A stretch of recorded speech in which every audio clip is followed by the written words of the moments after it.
Hello दोस्तों, welcome to exams UP तक। मेरा नाम है सत्यम मिश्रा और मैं आप लोगों को पढ़ा रहा हूँ मूल विधि। मूल विधि में मैं एक नया चैप्टर लेके आया हुआ हूँ, भूमि सुधार, भूमि अधिग्रहण एवं भू राजस्व संबंधी कानून का पार्ट 1। इस पार्ट में मैं 60+ क्वेश्चन कराऊंगा, आप लोगों को 60+ क्वेश्चन कराऊंगा जो कि व्याख्या सहित होंगे। और इस 60+ क्वेश्चन में से मैं हर क्वेश्चन से 1 से 2 क्वेश्चन बनाऊंगा नया। तो कोशिश रहेगी कि 60 क्वेश्चन में से मैं लगभग 90 क्वेश्चन बना दूँ, जिससे आपको ज़्यादा से ज़्यादा जानकारी मिले। तो एक पार्ट में लगभग मैं 25 क्वेश्चन बनाऊंगा, 20+ क्वेश्चन लेके आऊँगा जो कि व्याख्या सहित होंगे। और सबसे बड़ी बात, ये यूपीएसआई के लिए सबसे मोस्ट इंपॉर्टेंट सीरीज़ है। मूल विधि के लिए आप इस चैनल पर लगातार बने रह सकते हैं। एग्ज़ाम्स के पहले पहले तक मैं 2 से 3 बार रिवीजन कराने की गारंटी देता हूँ आपको। तो अगर वीडियो अच्छा लगे तो वीडियो को प्लीज़ लाइक करिएगा, चैनल को सब्सक्राइब करिएगा और वीडियो को शेयर करिएगा। तो चलिए शुरू करते हैं हम अपना ये सेशन। पहला क्वेश्चन है, उत्तर प्रदेश जमींदारी विनाश एवं भूमि व्यवस्था अधिनियम 1950 कब लागू हुआ? 24 जनवरी 1951, 26 जनवरी 1951, 1 जुलाई 1952, 8 अगस्त 1946। तो ये कब लागू हुआ? 26 जनवरी 1951। आइए डिस्क्रिप्शन देख लेते हैं। उत्तर प्रदेश जमींदारी विनाश एवं भूमि व्यवस्था अधिनियम 1950 को 24 जनवरी 1951 को राष्ट्रपति की स्वीकृति मिली। इसका पूरा नाम क्या है? उत्तर प्रदेश जमींदारी विनाश एवं भूमि व्यवस्था अधिनियम 1950, ये नाम है इसका। ठीक है, इसको स्वीकृति कब मिली? स्वीकृति मिली 24 जनवरी 1951 को। कब? 24 जनवरी 1951 को। और इसे लागू कब से किया गया? 26 जनवरी 1951 को लागू किया गया। ठीक है, तो नाम है उत्तर प्रदेश जमींदारी विनाश एवं भूमि व्यवस्था अधिनियम 1950। स्वीकृति मिली राष्ट्रपति के द्वारा 24 जनवरी 1951 को, लागू किया गया 26 जनवरी 1951 को। नेक्स्ट क्वेश्चन पे चलते हैं। उत्तर प्रदेश जमींदारी विनाश एवं भूमि व्यवस्था अधिनियम 1950 का अधिनियम संख्यांक कितना है? तो ऑप्शन 1 है उत्तर प्रदेश अधिनियम संख्यांक 1 1951, उत्तर प्रदेश अधिनियम संख्यांक 5 1951, उत्तर प्रदेश अधिनियम संख्यांक 10 1951, उत्तर प्रदेश अधिनियम संख्यांक 15 1951। तो ये option A is the right option है कि उत्तर प्रदेश अधिनियम संख्यांक 1 है 1951 में। आइए इसका डिस्क्रिप्शन देखते हैं। उत्तर प्रदेश जमींदारी विनाश एवं भूमि व्यवस्था अधिनियम 1950 का संख्यांक 1 1951 है। ठीक है, नेक्स्ट क्वेश्चन पे चलते हैं। उत्तर प्रदेश जमींदारी विनाश एवं भूमि व्यवस्था अधिनियम 1950 का उद्देश्य क्या है? कृषक और राज्य के बीच मध्यवर्तियों के अस्तित्व से युक्त जमींदारी का उन्मूलन, जमींदारों के अधिकार आगम और हित का अर्जन करना, जमींदारी उन्मूलन के परिणामस्वरूप भौमिक अधिकार संबंधी विधि में सुधार करना, या फिर उपर्युक्त सभी। तो ये तीन के तीनों option is the right option. ठीक है, तो ये देखिए इसमें क्या बताया गया है। अधिनियम की प्रस्तावना में उपर्युक्त तीनों उद्देश्य शामिल हैं। ठीक है, तो उत्तर प्रदेश जमींदारी विनाश एवं भूमि व्यवस्था अधिनियम का 1950 का उद्देश्य में जो लिखा हुआ है वो है कृषक और राज्य के बीच मध्यवर्तियों के अस्तित्व से युक्त जमींदारी उनका उन्मूलन कराना। सेकंड भी दिया है जमींदारों के अधिकार आगम और हित का अर्जन करना। थर्ड दिया हुआ है जमींदारी उन्मूलन के परिणाम स्वरूप भौमिक अधिकार संबंधी विधि में सुधार करना। ठीक है, तो तीनों हैं करेक्ट। नेक्स्ट क्वेश्चन, यह अधिनियम किन क्षेत्रों में लागू होता है? तो शहरी क्षेत्र में, ग्रामीण क्षेत्र में, नोटिफाइड एरिया में, कंटेनमेंट एरिया में। किसमें? ग्रामीण क्षेत्रों में। जो जमींदारी व्यवस्था थी वो कहाँ थी? ग्रामीण क्षेत्रों में थी। तो उत्तर प्रदेश जमींदारी विनाश एवं भूमि व्यवस्था अधिनियम 1950 ग्रामीण क्षेत्रों में लागू है, शहरी क्षेत्र इसमें शामिल नहीं है। नेक्स्ट, उत्तर प्रदेश जमींदारी विनाश एवं भूमि व्यवस्था अधिनियम लागू होने से पूर्व प्रदेश में कितने तरह की जोतदारी थी? 10 तरीके, 12, 14, 16। तो कितनी तरीके की जोतदारी थी? 14 तरीके की। आइए इसका डिस्क्रिप्शन देखते हैं। इस अधिनियम के लागू होने से पूर्व प्रदेश में 14 प्रकार की भ्रामक एवं जटिल जोतदारी मतलब काश्तकारी जमींदारी थी। इस 14 किस्म के काश्तकारों में से कोई ऐसे काश्तकार नहीं थे जिनके अधिकार एक जैसे रहे हों। कुछ किस्म के जोतदार को उच्च किस्म के अधिकार प्राप्त थे। अधिकांशतः जोतदारों के अधिकार बहुत ही निम्न कोटि के थे। मतलब बहुत सारे जमींदार ऐसे थे जो कि नॉर्मल ज़मीन थी उनके पास में, किसी के पास में 100 बीघा, 70 बीघा, 200, 250 बीघा। तो वो बहुत उच्च कोटि के नहीं थे। जिनके पास में 500 प्लस बीघा थी या फिर 1000 प्लस बीघा, तो वो जमींदार जो थे वो उच्च कोटि के थे। या फिर 5-5 7-7 गांव ही उनके थे, तो वो क्या उच्च कोटि के थे। तो ऐसे बहुत कम थे। लेकिन जो 100 200 250 बीघा वाले थे वो क्या थे, निम्न कोटि वाले जमींदार थे। तो ऐसी टोटल 14 तरीके से जमींदारी को बांटा गया है। कितना, 14 तरीके से बांटा गया है, 14 प्रकार की भ्रामक एवं जटिल जोतदारी। ठीक है, नेक्स्ट क्वेश्चन पे चलते हैं। उत्तर प्रदेश जमींदारी विनाश एवं भूमि व्यवस्था अधिनियम 1950 की धारा 129 में कितने प्रकार की जोतदारी है? 129 में 2 3 4 5 कितने तरीके की जोतदारी है? तो कितने हैं, 4 तरीके की। आइए देखते हैं इसका डिस्क्रिप्शन। इस अधिनियम की धारा 129 में 4 प्रकार की जोतदारियां हैं। संक्राम्य अधिकार वाला भूमिधर, असंक्राम्य अधिकार वाला भूमिधर, आसामी तथा सरकारी पट्टेदार। यह प्रकार उत्तर प्रदेश भूमि विधि संशोधन अधिनियम 1886 द्वारा धारा 129 में जोड़ा गया। जब ये 1886 में इसका संशोधन हो रहा था, उत्तर प्रदेश जमींदारी विनाश एवं भूमि व्यवस्था अधिनियम 1950 का संशोधन 1986 में जब हुआ, तो धारा 129 में ये चौथा ऑप्शन जोड़ा गया। ठीक है, नेक्स्ट क्वेश्चन पे चलते हैं। संक्राम्य अधिकार वाले भूमिधर को कौन कौन से अधिकार प्राप्त हैं?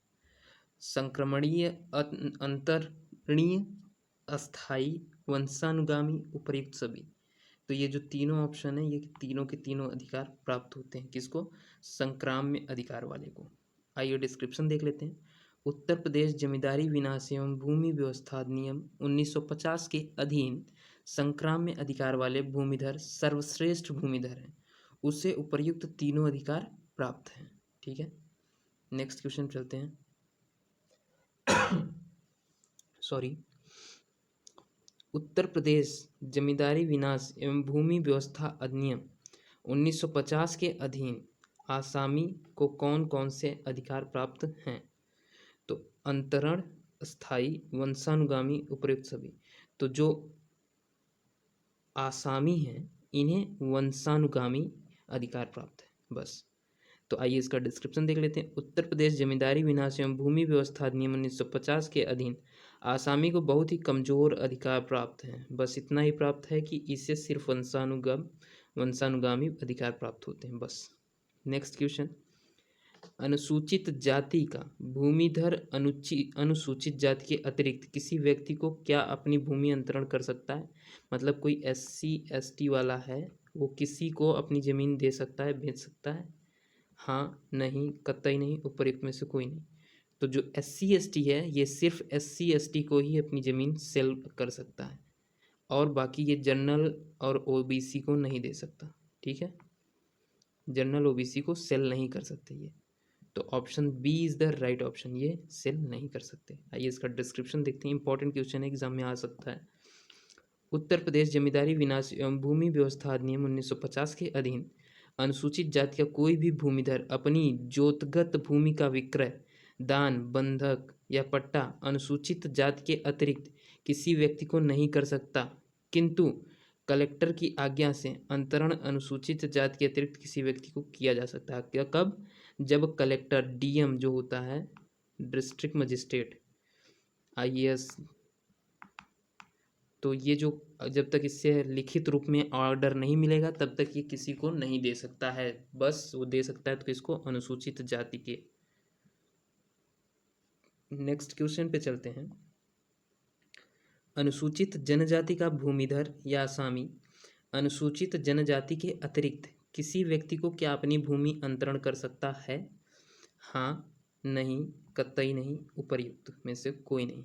तो अनुसूचित जनजाति का वो किसी को भी नहीं दे सकता। आइए इसका डिस्क्रिप्शन देख लेते हैं। उत्तर प्रदेश जमींदारी विनाश एवं भूमि व्यवस्था अधिनियम 1950 के अधीन अनुसूचित जनजाति के भूमिधर या आसामी अनुसूचित जनजाति से अन्य किसी व्यक्ति को विक्रय, दान, बंधक या पट्टे द्वारा भूमि का अंतरण नहीं करेगा। इस प्रावधान के उल्लंघन में किया गया अंतरण शून्य होगा।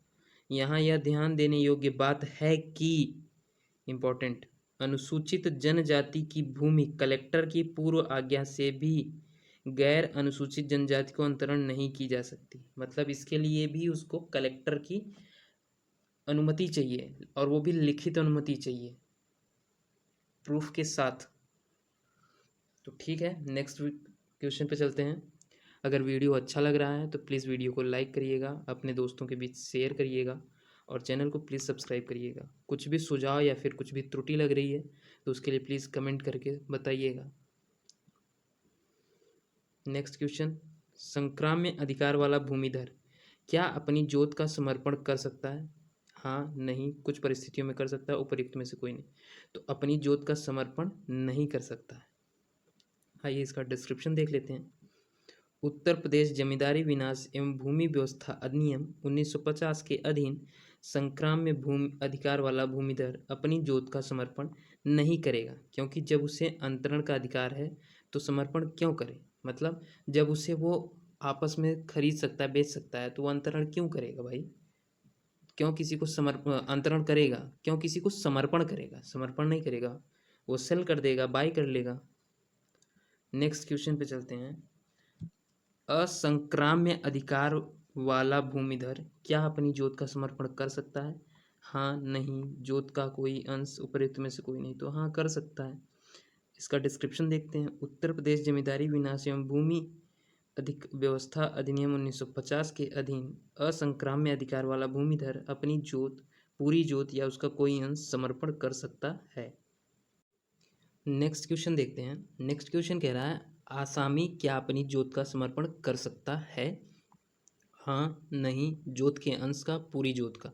तो हाँ, पूरी जोत का आसामी अपने समर्पण कर सकता है। आइए इसका डिस्क्रिप्शन देख लेते हैं। उत्तर प्रदेश जमींदारी विनाश एवं भूमि व्यवस्था अधिनियम 1950 के अधीन आसामी अपनी पूरी जोत का समर्पण कर सकता है, उसका कोई अंश नहीं। मतलब अंश नहीं कर सकता, लेकिन पूरी जोत का समर्पण किया जा सकता है। नेक्स्ट, उत्तर प्रदेश जमींदारी विनाश एवं भूमि व्यवस्था अधिनियम 1950 की धारा 132 क्या है? सीधे पूछ लिया है, ये धारा क्या है? निजी भूमि, शीर भूमि, खुदकास्ट भूमि, कुछ भूमियों की सूची। तो क्या है? कुछ भूमियों की सूची धारा 132 में बताया गया है। धारा 132 में उन भूमियों को सूचीबद्ध किया गया है जिसमें भूमधरी अधिकार प्राप्त नहीं होता है। नेक्स्ट क्वेश्चन, मतलब इस क्वेश्चन को समझा दूं मैं थोड़ा सा आप लोगों को। मतलब जैसे कुछ भूमि पट्टा होती हैं, कुछ भूमि छूटी हुई होती हैं, ठीक है, वो कागज में नहीं रजिस्टर्ड होती हैं, तो उस भूमि को सूचीबद्ध किया जाता है धारा 132 में, लेकिन भूमिधरी अधिकार प्राप्त नहीं होता है। मतलब उसमें वो किसी के नाम पे लिखा हुआ नहीं होता है, बस उस पे जिसका अधिकार होता है वो सिर्फ उसी की होती है।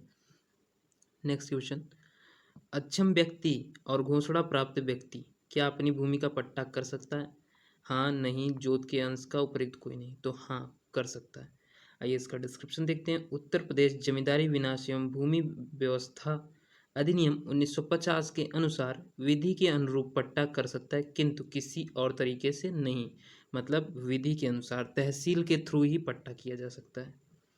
नेक्स्ट क्वेश्चन, 14 प्रकार की जोतदारियों में कौन सी जोतदारी आसामी बने? गैर दखलकार काश्तकार, गुजारेदार, जोतदार के बंध की, उपर्युक्त सभी। तो ये जो तीन के तीनों हैं, ये तीन के तीनों आसामी जोतदार के प्रकार हैं। ठीक है, 14 में से आसामी जोतदार ये 3 हैं, तो उपर्युक्त सभी। आइए इसका डिस्क्रिप्शन देखते हैं। उत्तर प्रदेश जमींदारी विनाश एवं भूमि व्यवस्था अधिनियम 1950 के लागू होने से पहले 14 प्रकार की जोतदारियां थीं, जिसमें से उपर्युक्त 3 जोतदारों को मिलाकर अधिनियम बनाने के पश्चात आसामी जोतदार बनाया गया था। नेक्स्ट,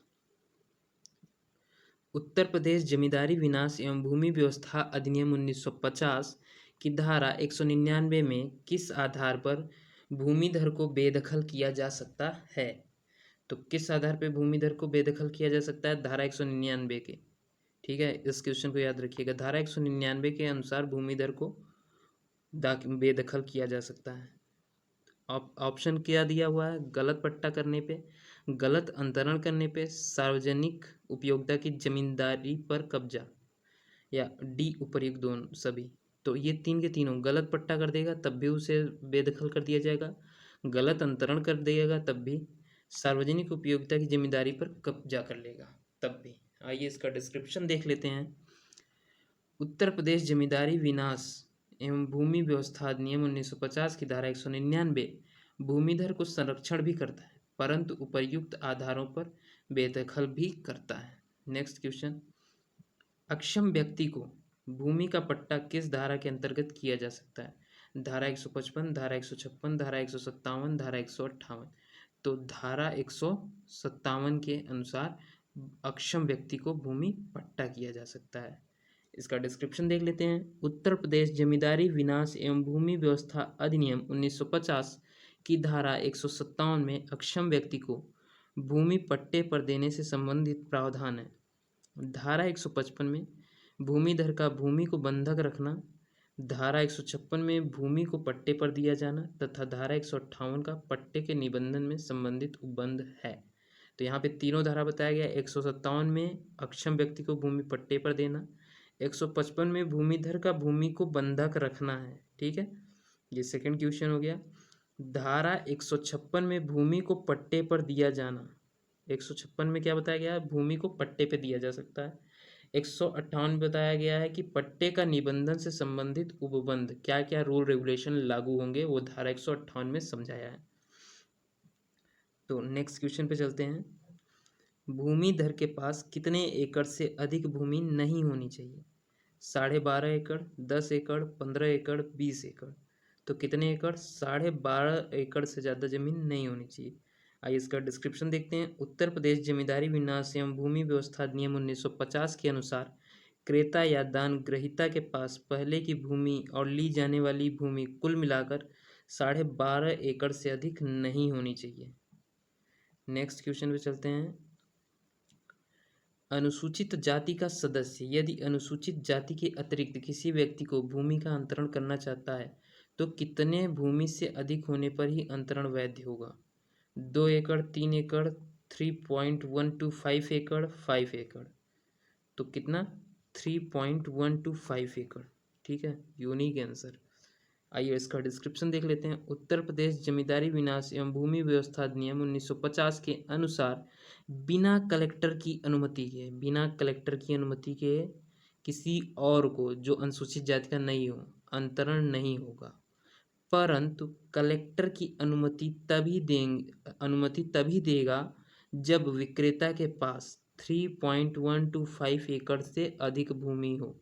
मतलब 3.25 एकड़ से ज़्यादा की भूमि अगर उसके पास होगी, किसके पास? अनुसूचित जाति के व्यक्ति के पास, तो वो फिर अनुमति लेगा किससे? कलेक्टर से, और उसके बाद में ज़मीन बेच सकता है वो।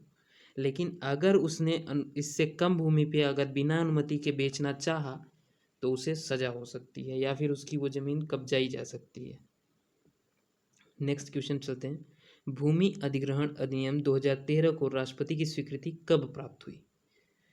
26 सितंबर 2013 को, 1 जनवरी 2014 को, 5 मार्च 2015 को, 10 अप्रैल 2016 को। तो भूमि अधिग्रहण 2013 को राष्ट्रपति की स्वीकृति कब प्राप्त हुई थी? 26 सितंबर 2013 में। ठीक है, आइए इसका डिस्क्रिप्शन देखते हैं। इस अधिनियम को 26 सितंबर 2013 को राष्ट्रपति की स्वीकृति प्राप्त हुई, अर्थात इसी तिथि को यह अधिनियम अधिनियमित हुआ। 1 जनवरी 2014 से यह अधिनियम लागू हुआ। अगर कोई पूछेगा भूमि अधिग्रहण नियम 2013 कब से लागू हुआ, तो उसका ऑप्शन ए क्या आएगा? 1 जनवरी 2014 से लागू हुआ। ठीक है, ये हमारा 21 क्वेश्चन कंप्लीट होता है। बाकी मैं 22 क्वेश्चन से 22 जो क्वेश्चन है उससे लेके 42 क्वेश्चन तक नेक्स्ट पार्ट में कराऊंगा। ठीक है, तो अभी के लिए वीडियो अच्छा लगा तो प्लीज़ वीडियो को लाइक करिएगा, शेयर करिएगा और चैनल को ज़रूर सब्सक्राइब करिएगा। प्लस में वीडियो में क्या पार्ट अच्छा लगा, क्या ख़राब लगा, कहाँ पास सुधार करना है, कहाँ पे त्रुटि हुई है, इन सब चीज़ों के लिए कोई सुझाव देना चाहते हैं तो प्लीज़ कमेंट ज़रूर करिएगा। ठीक है, मिलेंगे नेक्स्ट क्लास में, तब तक के लिए मन लगा के पढ़िए। जय हिंद।